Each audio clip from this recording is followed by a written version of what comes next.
In 2012, the French government passed a law requiring drivers carry at least 2 breathalyzer kits in every vehicle.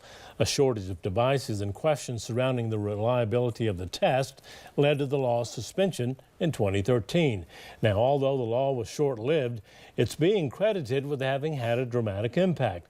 France's interior minister at the time reported the number of road deaths in France dropped by 8% in 2012, the lowest number of deaths since 1948. And while portable breathalyzers are no longer required in vehicles, they are still available for purchase. In fact, one of the approved devices has made its way all the way right here to the South Plains. KCBD News Channel 11's investigative reporter Shaley has more. You can find them in convenience stores all over the city. These single-use alcohol breathalyzers will cost you about $4. No, I haven't seen these before. I've not heard of that at all. Sparking intrigue with the people we interviewed. Can I actually take a few of these? Because this would kind of be cool.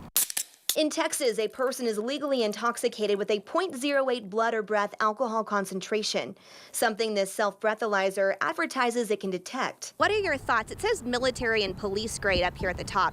Does that provide any sort of comfort? Not at all. I would have to see some tests on it. I'm an engineering student, so I don't know. We see a lot of data on stuff. So the KCBD Investigates team went digging for some data. According to the packaging, the device is manufactured in France and distributed here in the United States. The company does have a website, claiming the Food and Drug Administration cleared the device, which means they were able to document there were similar products already on the market, and a more in-depth approval process was not needed. We tried calling the company's headquarters and got this. Now, according to the instructions, which you can find inside the package, you're supposed to wait about 15 minutes from your last drink before using this. You'll start by taking the breathalyzer and then clasping down on the ends to activate the crystals inside. Then you're going to blow from this green arrow until this red line disappears.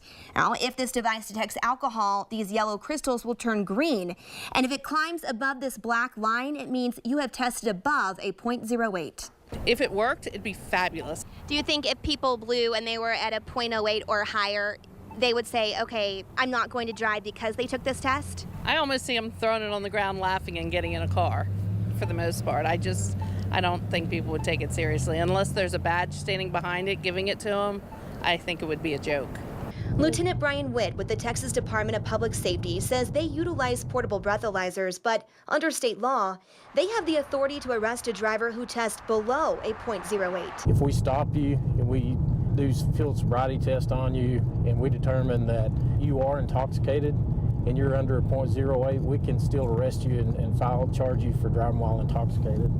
And Lieutenant Witt says even the results from their portable breathalyzers are not admissible in court. If you're arrested for DWI, I can rest assured that it wouldn't be allowed in court that you blew into this machine and said you're okay to drive. It's a risk the people we spoke with say just isn't worth it. These are a really cool idea, but in today's age, it's just honestly better to be safe. I'm a fan of Uber. While we couldn't reach anyone in the corporate headquarters by phone, we did receive a response by email from the Director of Sales. Those documents are available on KCBD.com and the KCBD app. Karen and Abner.